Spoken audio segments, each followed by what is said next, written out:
¿Ya están viendo las diapositivas? Sí. Ok.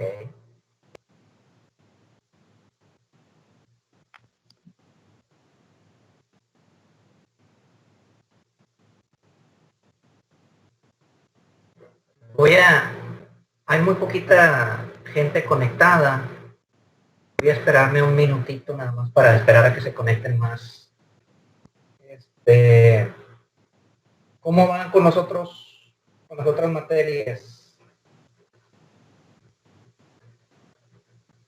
Pues supuestamente creo que ya finalizamos en mi grupo con cálculo, con una tarea. Pero ¿cómo supuestamente? O sea, Es que nos dejó un correo con una tarea que hacer y luego al final decía, es todo, terminamos. Al final del Word que decía. ¿corresponde al tema así de la última unidad? Sí. Ok. ¿Y los exámenes? Creo que solo con usted solo con usted hemos tenido exámenes. ¿No han tenido exámenes con las otras materias? En el caso de mi grupo, no. Solo han sido puras tareas y trabajos. Ah.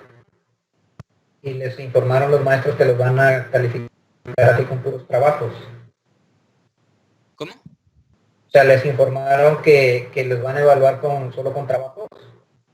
Ah, sí, Ok. Bueno, pues ya se quitaron una por lo menos, ¿no? supuestamente. Okay. Bueno, miren, vamos a continuar. Nosotros pues estamos ya en el último tema oficial del curso, que es el de archivos. Pues decidí no darles clase en estos últimos días porque pues, debido a la tormenta me enteré que muchos sectores de la ciudad se habían quedado sin electricidad o sin servicio de internet. Entonces dije, bueno, pues voy a dar oportunidad el fin de semana para que se restablezca. Pues al parecer ya la ciudad está otra vez con servicios básicos, ¿verdad? Entonces, pues vamos a continuar, ¿verdad? Habíamos iniciado la clase anterior el tema de archivos. Habíamos visto una clasificación de archivos.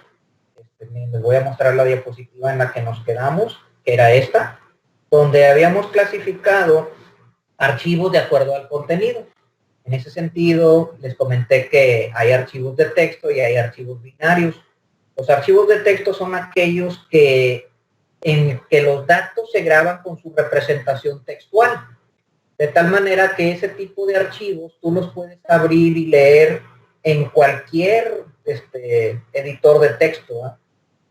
Esos archivos pues no ofrecen absolutamente nada de seguridad, ¿no? No es recomendable usar archivos de texto pues para almacenar información confidencial.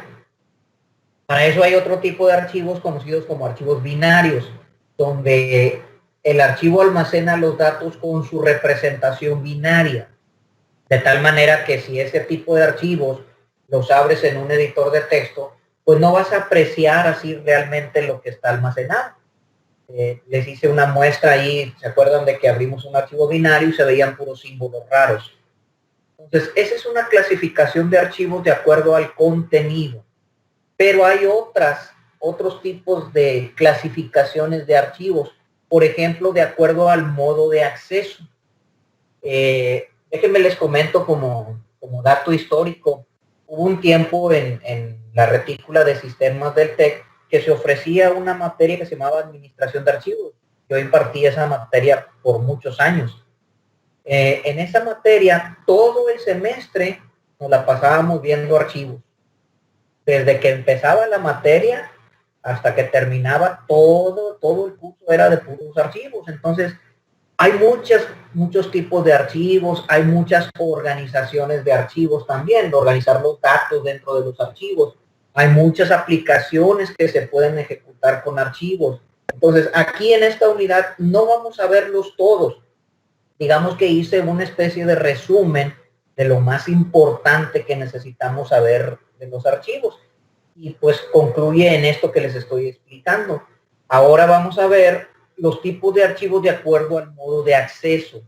En ese sentido, hay archivos secuenciales y hay archivos relativos o de acceso directo. Vamos a empezar viendo los archivos secuenciales. Los archivos secuenciales, como su nombre lo indica, son aquellos que almacenan los registros. ¿Se acuerdan que los registros son los renglones? Los almacenan en secuencia, es decir, uno debajo de otro o uno detrás de otro. Así, conforme se van almacenando, se van grabando en el archivo. Eso quiere decir que todos los registros quedan consecutivos o vecinos. Aquí vemos en esta imagen de la diapositiva, pues que tenemos el registro de Pepe, y luego el de Bruno, y luego el de Raúl, y luego el de Ricardo, así, tal cual como se fueron presentando, ¿no? Este tipo de archivos pues tiene sus ventajas y sus desventajas. Ahorita un poquito más adelante les vamos a platicar. Entonces, ¿cuál es la característica distintiva de un archivo secuencial? Pues que los registros se almacenan en secuencia, es decir, uno debajo de otro. No en todos los archivos sucede eso, ¿verdad? Este sería un archivo relativo o de acceso directo. Este es el otro tipo de archivo. En un archivo relativo, los registros no se almacenan uno debajo del otro, sino que a cada registro se le somete a un algoritmo que convierte su clave en una dirección. Hay unas técnicas para hacer eso que se llaman técnicas de almacenamiento clave dirección o técnicas hash. Se conocen, en algunos libros aparece como hash, H-A-S-H, hash o hashing. En estas técnicas lo que se hace es, se agarra un registro, se somete a un algoritmo que convierte la clave en una dirección y me da la dirección exacta donde se va a grabar ese archivo. Por ejemplo, fíjate, en este caso, el registro número 5, vamos a decir, el registro de Bruno, que es el registro 5, se somete a ese algoritmo y el algoritmo me dice, ¿sabes qué? Lo vas a guardar en el renglón 2. Entonces, me voy directamente a ese renglón y ahí almaceno ese registro. De tal forma que no necesito recorrer el archivo, los registros uno por uno para encontrarlo a ese registro en particular, sino que directamente me voy a ese renglón, leo ese registro y me lo traigo, ¿no? Lo cargo. Lo mismo para grabar. A diferencia de un archivo secuencial. Miren, me voy a regresar al archivo secuencial. Vamos a poner un ejemplo. Vamos a suponer que yo quiero leer los datos de Ricardo, que es el último registro almacenado en el archivo. En un archivo secuencial, lo que tengo que hacer es abrir el archivo en modo lectura. Ahorita vamos a ver más adelante eso. Y voy a ir leyendo uno por uno los registros. Leo el primer registro. Pero al leerlo, reviso si ese es el registro de Ricardo. Y me doy cuenta que no. Por eso tengo estas flechitas aquí, indicando que si no es este, pues ahora se va a brincar a este. Va a leer el siguiente registro, que es el de Bruno. Lo reviso, lo comparo y me doy cuenta que no es el de Ricardo. Entonces de aquí me brinco al siguiente. Leo el siguiente registro, es el de Raúl. Lo comparo y no es el de Ricardo. Entonces me brinco al siguiente hasta que llego al registro con los datos de Ricardo. Esa sería la lectura secuencial de un archivo. Es decir, en secuencia voy leyendo registro por registro hasta encontrar el que estoy solicitando. Esa es una característica distintiva de un archivo secuencial. En cambio, en un archivo relativo o de acceso directo, vamos a suponer que ando buscando el registro de Ricardo. Entonces no necesito leer uno por uno, sino someto los datos de Ricardo a un algoritmo, que son esas técnicas hash que les mencioné anteriormente, y me dice, los datos de Ricardo están en el renglón 4. Pues directamente me voy a ese renglón, leo el registro y ya lo tengo. Pues no necesito leer los registros previos. Entonces los archivos relativos también se conocen como de acceso directo, porque me voy directamente al renglón que estoy buscando. ¿Y cómo voy a saber cuál es el renglón? Pues la técnica de conversión clave-dirección, que es la técnica hash, es la que me lo va a decir. Esas técnicas no son otra cosa más que algoritmos que les doy el número, por ejemplo, de Ricardo, que en este caso es el 13, y me va a decir, ¿sabes qué? El estudiante número 13 está en el renglón número 4. Eso es lo que hace una técnica de conversión. El estudiante número 5 está en el renglón número 2. El estudiante número 4 está en el renglón número 1 y el estudiante 23 está en el renglón 3. Entonces, de esa manera me voy directamente a ese renglón, ya sea para grabar o para leer sus datos, y no necesito leer el resto de los registros. Entonces, como pueden ver, unos y otros pues tienen sus características distintivas. Estoy hablando de los archivos secuenciales o de los archivos relativos, y por ende pues tienen sus ventajas y desventajas, ¿verdad? No sé si hay alguna pregunta hasta ahí, alguna duda. Con leerlos se refiere a abrirlos, o sea, que estén en el programa, o con leerlos se refiere a que los visualice el usuario. A cargarlos.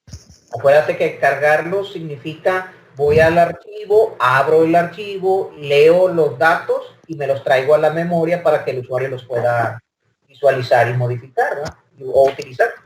Entonces esto sería útil como, por ejemplo, yo solo quiero, para tener poca memoria, solo quiero grabar el de 1 y ese Exacto. 1 lo guardo. Sí. Pero Sí, si los así es. quiero todos, sería el más conveniente el secuencial. Pues depende de lo que quieras hacer, ¿eh? Aquí entran en juego muchas operaciones respecto a la manipulación del archivo. Uno y otro tiene sus pros y sus contras. Mira, en el archivo secuencial, ¿cuál es la ventaja del archivo secuencial? Mira, si me permiten, déjenme, les voy a abrir el blog de notas para explicarles algo que sucede con los archivos relativos, que creo que les va a ayudar. Mira, voy a compartirles el blog de notas, me avisan en cuanto lo vean.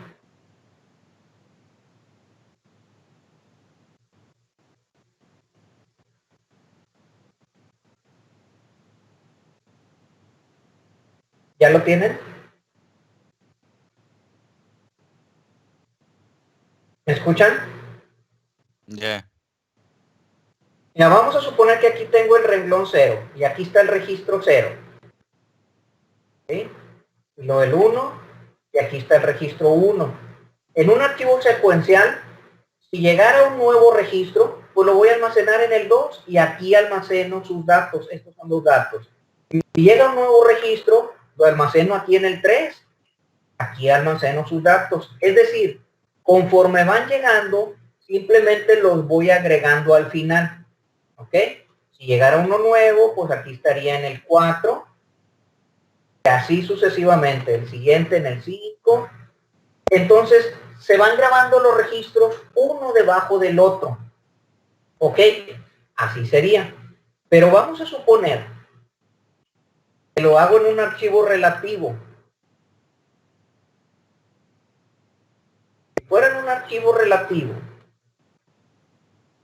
imagínate que llega un registro y que cuando lo someto a la función hash, me dice, este registro debe estar en el renglón 2. Entonces aquí lo graba en el renglón 2. Pero el renglón 0 y el renglón 1 ya quedaron ahí con huecos. Pues fíjate qué es lo que sucede con un archivo relativo.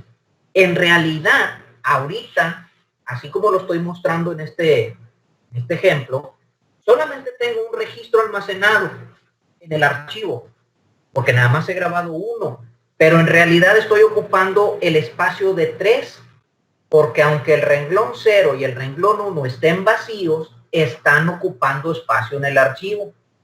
Entonces, ¿qué es lo que sucede con el archivo relativo? Que el archivo relativo puede dejar huecos entre los registros. Vamos a suponer que llegara un nuevo registro y que me dice, la técnica hash me dice, ¿sabes qué? Lo debes grabar en el renglón 5. Entonces ahí lo graba. ¿Qué es lo que pasa con el renglón 3 y 4? Que se quedan ahí como huecos, pero están ocupando espacio. En este ejemplo que estoy mostrando ahorita, solamente tengo 2 registros almacenados, pero estoy ocupando el espacio de 5. Estoy desperdiciando los espacios 0, 1, 3 y 4. Eso es lo que sucede con los archivos relativos. La ventaja que tiene un archivo relativo es que cuando yo quiero leer un registro, por ejemplo, el registro 2, la función hash me va a decir que está aquí y leo solamente ese registro. No leo los otros. Me voy directamente al registro que estoy solicitando, a diferencia del archivo secuencial. Entonces ya ven las ventajas y desventajas. ¿Cuál es la ventaja del archivo secuencial? Pues que no desperdicia espacio. Va creciendo conforme se van agregando nuevos registros. En cambio, el archivo relativo desperdicia mucho espacio porque pueden quedar huecos entre los registros. Huecos que aunque aparentemente están vacíos, pues están ocupando espacio. ¿Okay? ¿Cuál es la desventaja del archivo secuencial? Que en el archivo secuencial, si vas a leer el último registro, por ejemplo, pues tienes que leerlos todos. Tienes que ir uno por uno buscándolo hasta llegar al registro que están solicitando. En cambio, en el archivo relativo no. Directamente la función hash me dice cuál es el renglón que ocupa el registro que estás buscando. Entonces, para hacer un resumen, ventajas del archivo secuencial, pues el almacenamiento. Ocupa menos espacio un archivo secuencial que un archivo relativo. Pero a cambio, ¿cuál es la desventaja? Que es muy lento de uso.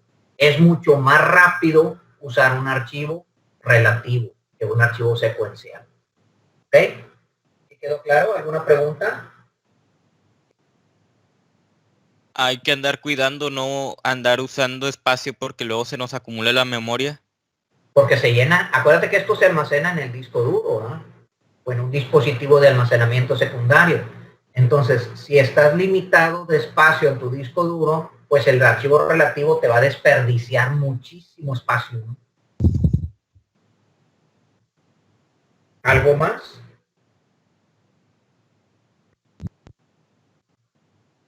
Bueno, vamos a continuar entonces con los apuntes, con las diapositivas.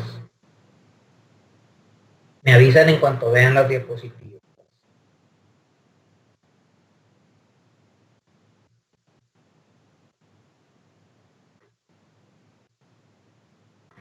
¿Las vieron? ¿Me escuchan? Yeah. Ok. Yeah. Entonces, fíjate, pues, siguiendo con un poco de la teoría, les tengo que explicar esta teoría para entender mejor el uso de un archivo, en un archivo computacional. Vamos a hacer una analogía. Fíjate, vamos a comparar un archivo computacional con un archivero. Entiéndase un archivero, esos gabinetes que tienen cajones donde almaceno documentos, ¿no? Entonces, tienen muchas similitudes los archivos computacionales con los archiveros.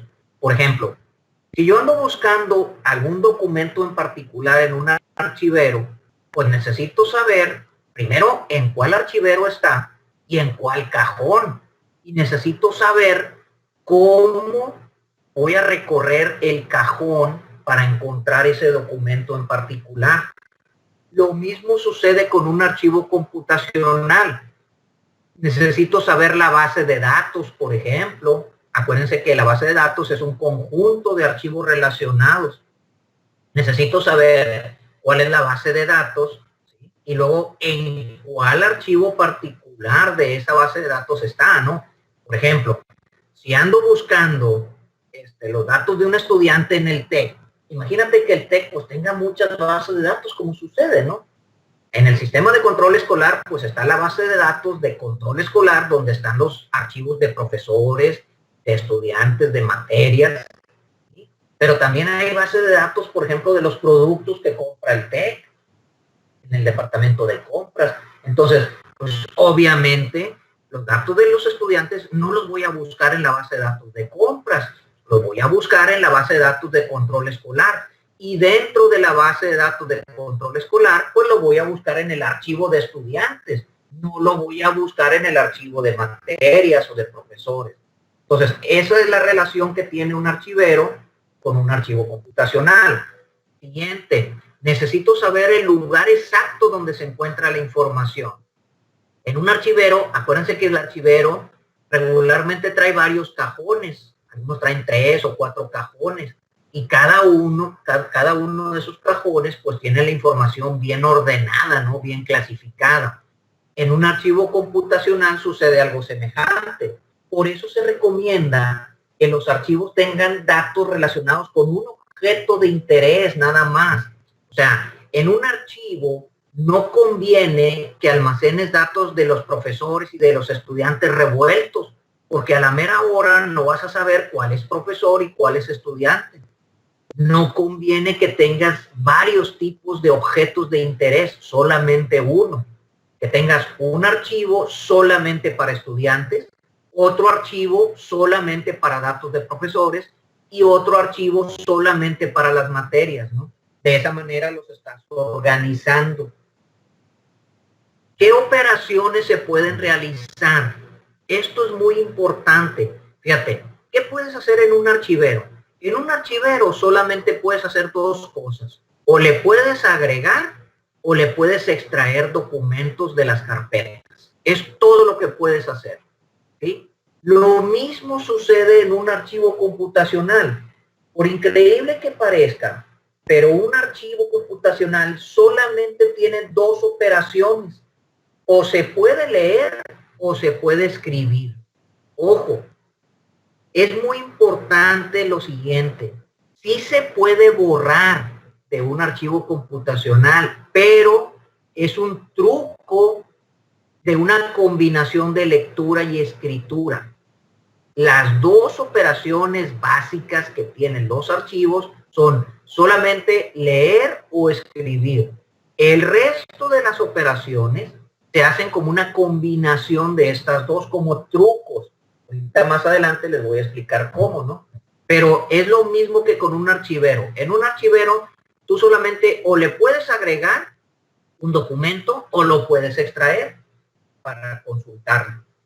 Entonces, solamente hay dos operaciones básicas en el manejo de un archivo. Ahora, cuando vas a hacer una operación interna con el archivo, o lo mismo con los archiveros, lo primero que tienes que hacer es abrir el cajón. O sea, si tú quisieras, por ejemplo, grabar una nueva carpeta de documentos en un archivero, pues primero tienes que abrir el cajón. Lo mismo sucede con un archivo computacional. Tú no puedes grabarle datos a un archivo cerrado. Primero lo tienes que abrir. Siempre antes de operar el archivo, tengo que abrir el archivo. Y lo tengo que abrir en el modo de apertura correcto. Hay varios modos de apertura dependiendo de las operaciones que quiera realizar en el archivo. Si yo quiero grabar datos en el archivo, debo abrir el archivo en modo escritura.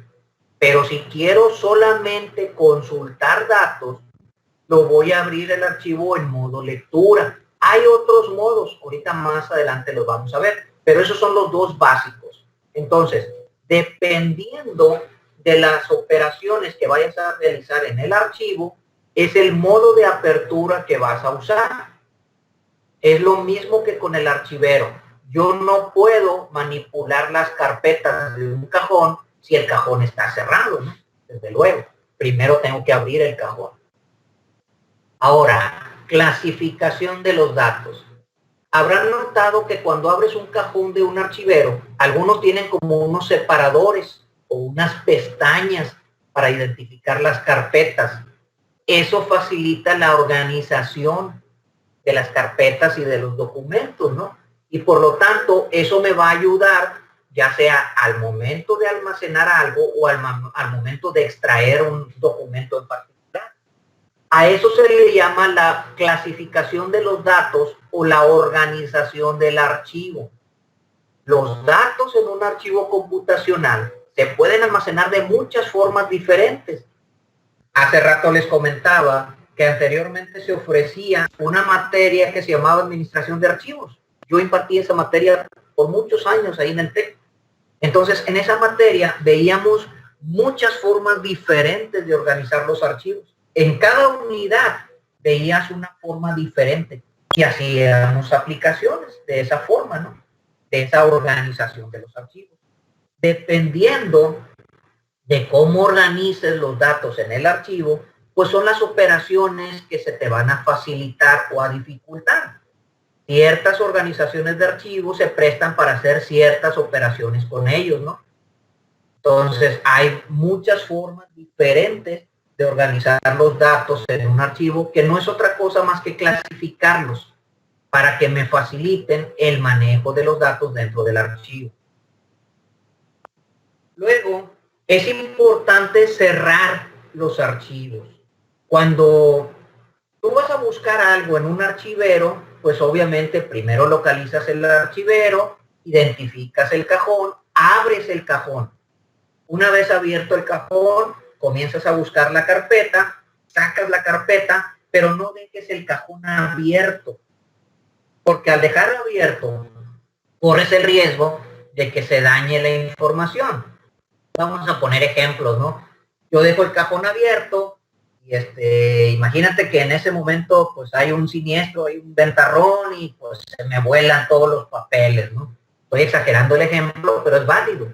O dejo el cajón abierto, yo me voy y pasa alguien y mira información ahí importante y pues la puede tomar porque el cajón está abierto, ¿no? Entonces, cuando tú dejas un archivero abierto, pues corres el riesgo de que se dañe o se pierda la información. Lo mismo sucede con un archivo computacional.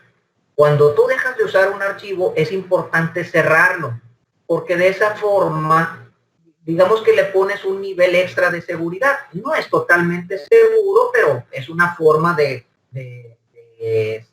asegurarte que por lo menos la información queda protegida, de cierta manera queda protegida, ¿no? Y también al cerrar el archivo se vacía la memoria caché. La memoria caché sirve cuando estás constantemente utilizando un archivo, ¿no? Es una memoria intermedia. Entonces, al cerrar el archivo se vacía la memoria caché y te aseguras que los datos quedan almacenados debidamente dentro del archivo. Entonces, por eso es importante que no se nos olvide dejar abierto o cerrar el archivo, ¿no? Dejarlo abierto, ¿no? Hay que cerrarlo siempre después de usarlo, ¿no? ¿Okay? Seguridad. Habrán notado que algunos gabinetes de los archiveros tienen como una chapa, ¿no? Es un candado. Esa chapa le da un nivel extra de seguridad, de tal manera que no cualquiera puede abrir los cajones. Yo tengo información confidencial, pues es importante que les ponga llave, ¿no? Para que no cualquiera pueda abrir los cajones y pueda sacar las carpetas. Lo mismo sucede con un archivo computacional. Nada más que acá en un archivo computacional, quien controla eso es el sistema operativo. El sistema operativo le puede establecer ciertos permisos de acceso a diferentes tipos de usuarios. Esto es muy común cuando se utilizan sistemas de bases de datos en una red. Dependiendo del usuario, regularmente cuando el usuario se conecta al sistema, pues pone su usuario y contraseña. Y con eso, el sistema identifica qué tipo de usuario es y le abre o le da acceso a ciertos archivos y le niega el acceso a otro tipo de archivos, dependiendo del nivel de seguridad que tú estableces. Entonces, esos son los comparativos que hay entre un archivo de cómputo o un archivero de documentos. ¿Hay alguna pregunta hasta ahí? ¿También se puede implementar en seguridad en archivos locales? Mira, sí se puede. Hay unos, se llaman, espérame, son a través de los atributos.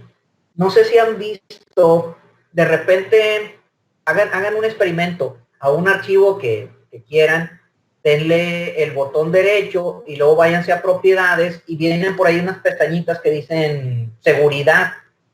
Entonces ahí le puedes mover a la seguridad, lo puedes hacer de solo lectura, por ejemplo, read only. Si tú le activas la pestañita de read only, No vas a poder grabar en ese archivo, solamente te va a servir para leer. Y vienen allí otros, se llaman atributos del archivo. Hay atributos de solo lectura, hay atributos incluso para esconderlo, para que no se vea. Se llama hidden, esa propiedad. Si tú activas esa propiedad, no se ve el archivo ahí en el explorador, pero ahí existe, ¿no? Entonces, esa es la manera de controlarlo localmente, ¿no? ¿Algo más?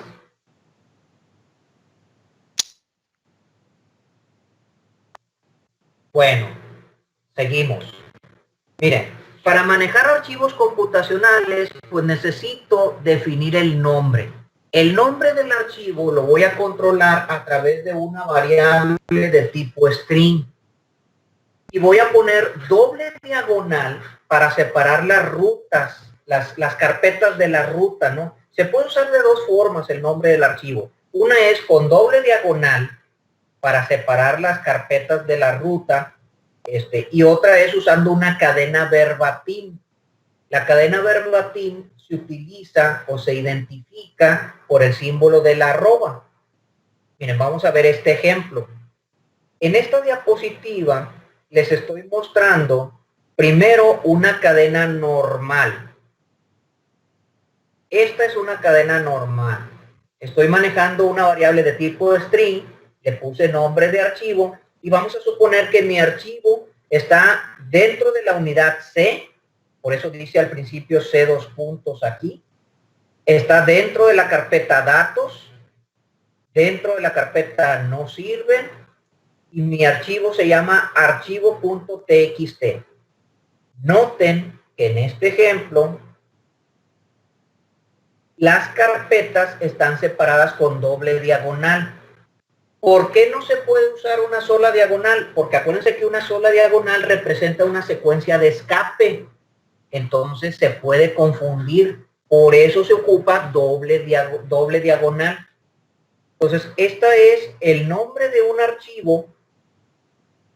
El archivo se llama archivo.txt, está en la unidad C, está en la carpeta datos y dentro de la carpeta datos en una carpeta que se llama no sirve. ¿Ok? Esa es una forma de manejar archivos. La otra forma es usando una cadena verbatim. ¿Qué es una cadena verbatim? A la cadena verbatim se le antepone el símbolo de la arroba. Al ponerle el símbolo de la arroba fuera de las comillas, ya no necesito usar la doble diagonal. A eso se le llama una cadena verbatim. Entonces, en la cadena verbatim solamente va una diagonal como separadora, porque ahí le estás diciendo que no es una secuencia de escape. Al tratarse de una cadena verbatim, la cadena verbatim no tiene secuencias de escape. Las cadenas normales sí. Entonces, estas son dos formas de nombrar los archivos. ¿Ok? Puede ser a través de una cadena normal o a través de una cadena verbatim. ¿Ok? Pero siempre hay que identificar el nombre del archivo y su ubicación exacta, ¿no? ¿Ok? ¿Vamos? Sí, dime. No se puede poner un ejemplo que, por ejemplo, uno sabe que está en una carpeta local, por ejemplo, ejemplo.txt, se sabe que está en mis datos, pero no se necesita saber que la carpeta se llama mis datos. Se puede usar doble punto o triple punto para que se omita eso y nada más se interactúe con los objetos que estén en esa misma carpeta. Sí, sí se puede eso también. Yo te recomiendo más que pongas la ubicación exacta, pero sí se puede hacer eso que me estás planteando. ¿Algo más? Bueno, vamos a hablar ahora de las extensiones de los archivos. Ustedes habrán notado cuando abres tu explorador de archivos en Windows, pues que aparecen muchas extensiones. Están las extensiones .exe, que son archivos binarios que tienen una aplicación ejecutable. ¿Sí? Todo lo que sea .exe, pues es un programa. Entonces, al darle doble clic, lo puedes ejecutar. Se trata de un archivo binario. Pero también hay unos ejecutables que son archivos de texto, se llaman .bat, son bats. Estos son archivos de texto con comandos, sobre todo comandos del sistema operativo. Hay archivos binarios con imágenes o fotos, ya sabemos que son los JPG, BMPs, GIF, TIFF, PNGs, etcétera. Todas esas extensiones se utilizan para identificar algunos archivos de imágenes o fotografías. También pues sabemos que hay archivos de video como los MPGs, los AVIs, los MP4, etcétera. Esos son archivos de video. Los archivos de audio pues ya saben que se identifican con MP3, WAV, etcétera. Los archivos con páginas web pues, son los HTML, HTM. Los .docx pues son de Word, los XLS pues de Excel, los PPT, los PPX, en fin, tenemos una gran cantidad de extensiones. Ojo, las extensiones nos sirven para clasificar los archivos, para que el sistema operativo fácilmente pueda identificar qué tipo de archivo es. Ojo, yo le puedo poner cualquier extensión a mi archivo, pero eso no me garantiza que se va a convertir automáticamente en un formato. Voy a poner un ejemplo. Si yo tuviera un archivo donde almaceno los datos de los empleados y le pongo empleado.jpg, pues eso sí lo puedo hacer, no me marca error. Pero el hecho de ponerle JPG no me lo convierte automáticamente en una imagen. No espero que me vaya a salir la foto del empleado, ¿no? Pues claro que no. Lo mismo si le pongo cualquier otra extensión. Insisto, tú le puedes poner la extensión que tú quieras, pero eso no garantiza que se convierta automáticamente en ese tipo de archivo. Lo más recomendable, pues, es que le pongas una extensión que sea pues, representativa de lo que almacena. Si fuera, por ejemplo, un archivo de datos de empleados, pues lo recomendable es que el archivo se llame empleados.dat. Eso pues me da una idea de que se trata de los datos de un empleado. ¿Okay? Entonces, de eso se tratan las extensiones. Y aquí está precisamente lo que les acabo de decir, ¿no? Aunque tú le pongas una extensión a un archivo cualquiera, pues eso no significa que el archivo se convierta automáticamente a ese formato, ¿no? No por el hecho de que tú le pongas extensión .mp3 a un archivo, pues automáticamente ya se va a convertir en un archivo de audio. Pues claro que no. ¿Okay? ¿Hay alguna pregunta hasta ahí? Porque ahí decía que unos archivos eran para binarios y otros de texto. Creí que no supondría que todos los archivos son binarios. No, no todos. En un archivo batch, por ejemplo, ese es un archivo de procesamiento por lotes. Mira, te platico, voy a platicar algo de historia. En el avance de la computación hay algunas cosas, la gran mayoría pues buenas, pero también hay cosas malas, ¿eh?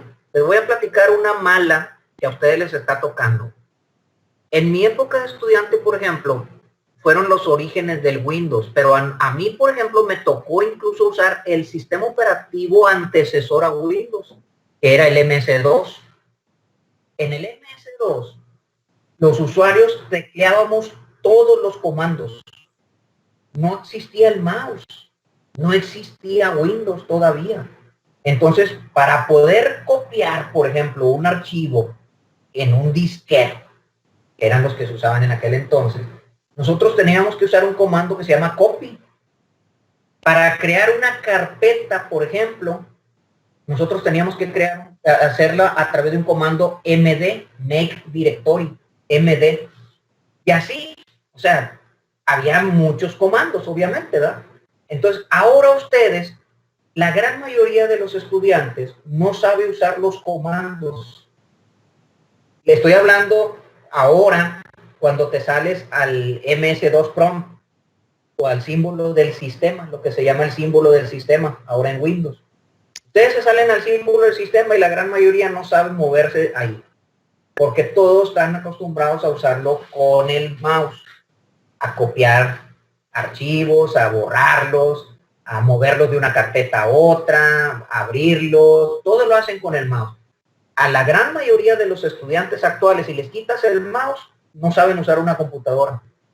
Eso es una gran desventaja, porque todavía hay sistemas que le sacan provecho a los comandos del sistema operativo. De hecho, no sé si alguien, ojalá y algún día tengan oportunidad de ver el sistema que uso ahí en el Symposium, por ejemplo, ¿no?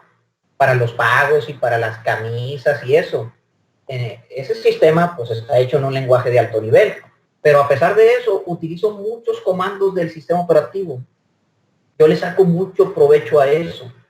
Hago muchas cosas, se me facilitan muchas cosas con archivos .bat, que son estos que les estoy mostrando aquí, estos de aquí. Con ese tipo de archivos hago muchas cosas, y esos son archivos de texto. Son programitas ejecutables, por cierto, pero en archivos de texto. Fíjense, y esto estoy hablando del sistema operativo Windows. Si alguna vez llegan a utilizar un sistema operativo Unix o Linux, son muy comunes esos servidores para bases de datos, para páginas web, para eso. Fíjense lo que les voy a decir. En Linux o en Unix, tú pudieras hacer todo un programa de cualquier cosa, bueno, casi de cualquier cosa, sin lenguaje de programación. Yo alguna vez trabajé en una compañía donde teníamos un servidor Linux, un servidor Unix. Ahí era un servidor Unix. Y fíjense, yo tenía una agenda telefónica con los datos de mis contactos, de los clientes.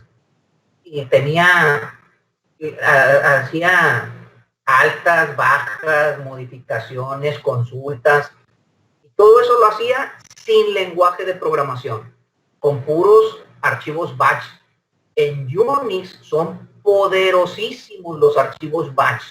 Son archivos ejecutables de texto con puros comandos del sistema operativo. Ahí el sistema operativo te proporciona muchos comandos para manipular datos directamente en archivos de texto, sin necesidad de lenguaje de programación. Entonces son muy útiles los archivos batch. Les digo, ojalá y más adelante tengamos oportunidad de mostrarles el sistemita que tengo ahí para manipular el Symposium, para controlar el Symposium. Y ahí tengo muchos batch para que vean a qué me refiero. Entonces, no todos los archivos son binarios. El inconveniente que tiene un archivo batch, pues es que al ser de texto, pues lo puedes abrir y lo puedes leer en cualquier editor de texto, ¿verdad? Pero bueno, pues no es información confidencial, no importa. ¿Hay alguna otra pregunta? En todos los HTML son lo mismo, simplemente son para leer y ver. Exacto, son archivos de texto. Los HTML, ya ves que tú editas un HTML en blog de notas incluso y te aparecen ahí los tags. Son archivos de texto. Todo lo que puedas leer así visualmente, que lo abras y lo veas en el archivo, pues son de texto, ¿no?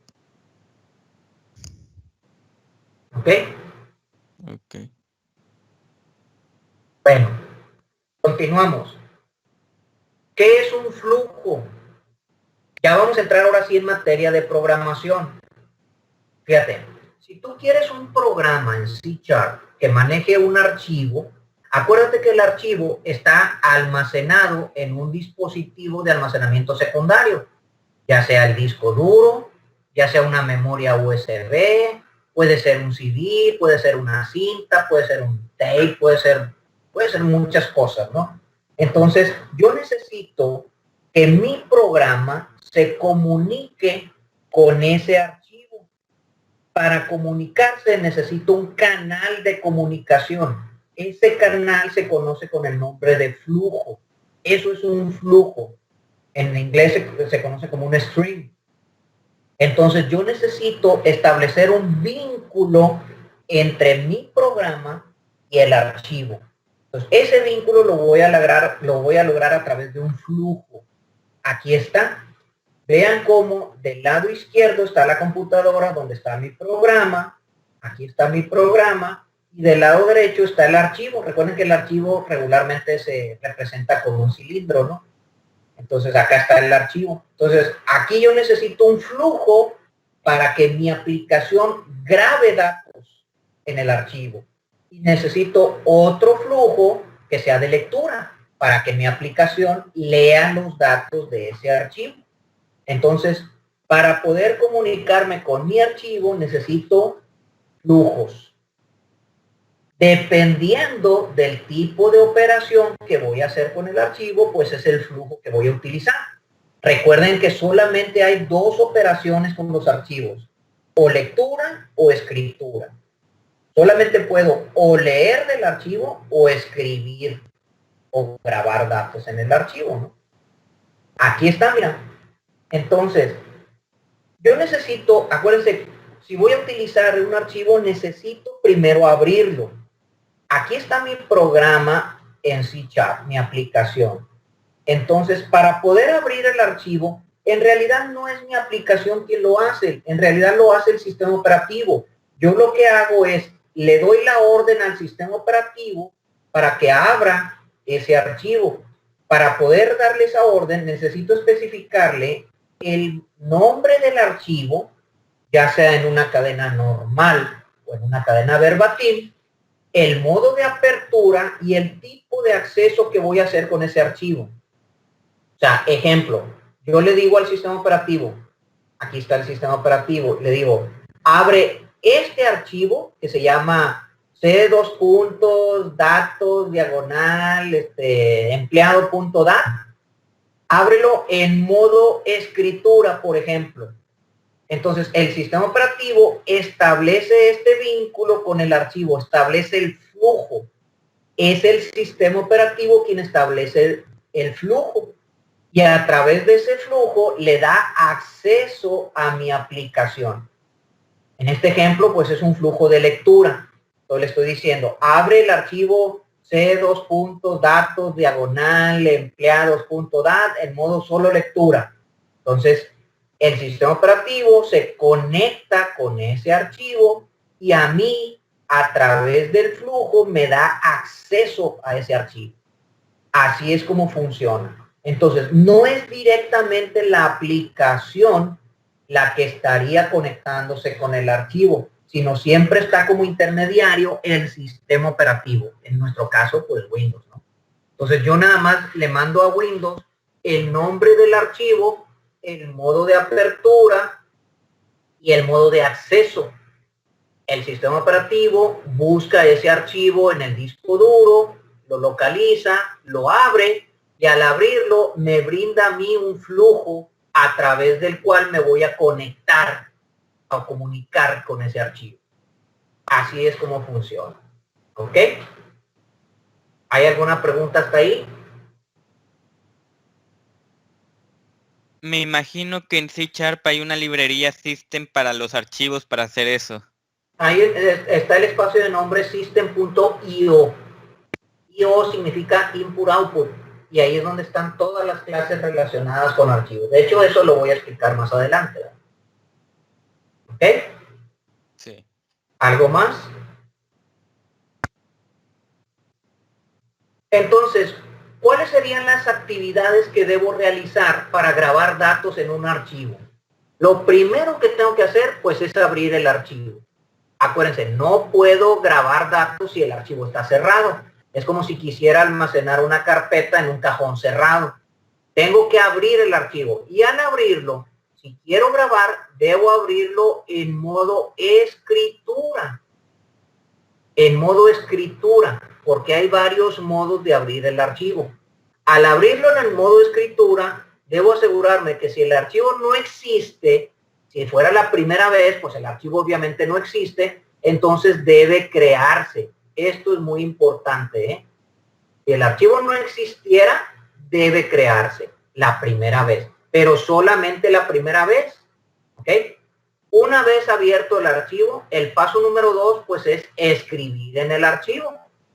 Es decir, grabar el dato que quiero en el archivo a través del flujo que tengo con ese archivo. Y ya que grabé el dato, pues el paso número 3 es cerrar el archivo. Esos son los 3 pasos que debo realizar para grabar datos en un archivo. Caso contrario, ahora quiero leer los datos de un archivo. Ya los datos están grabados en el archivo y los quiero cargar en la memoria, pues para usarlos en mi aplicación. Lo primero que tengo que hacer es abrir el archivo, pero ahora lo voy a abrir en modo lectura. En modo lectura no me va a permitir grabar, no me va a permitir modificar, solamente me va a permitir leer. Pero en este modo debo asegurarme que el archivo existe. Porque si no existe, pues me va a marcar un error.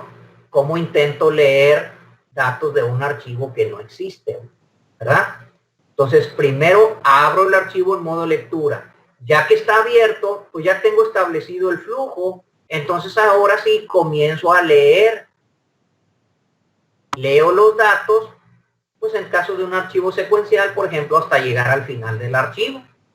Y ya que terminé de leer los datos, no se me debe olvidar que debo cerrar el archivo. Entonces, esas son las 3 actividades básicas, tanto para leer como para grabar. Aquí lo importante, pues, es identificar qué tipo de operaciones voy a realizar con el archivo para saber cuál es el modo de apertura que voy a utilizar. ¿Ok? ¿Hay alguna pregunta? Bueno. Por si existe, si se trata de leer un archivo que no existe, ¿se puede usar el try para las excepciones? Exactamente. Bueno. Si tú haces alguna operación con archivos y te marca algún error, se va a disparar una excepción. Entonces, pues es recomendable manejarlo o controlarlo a través de las excepciones, ¿no? A través del try catch. Cualquier operación que vayas a realizar con archivos, se recomienda que la pongas en medio de un try. Por si llegara a ocurrir algún error, pues que el catch capture la excepción y pues hágaslo conducente, ¿verdad? Bueno, este es el espacio de nombres que mencionaba hace rato. Cuando tú vayas a manejar archivos, vas a tener que poner esta instrucción a mero arriba en tu aplicación. El usingsystem.io. Este es un espacio de nombres que trae muchas clases ya prediseñadas para el manejo de archivos. Entonces, si yo quiero usar esas clases, pues necesito incluir ese espacio de nombres en mi aplicación. Por eso hay que poner usingsystem.io a mero arriba en mis aplicaciones. ¿Ok? ¿Alguna pregunta hasta ahí?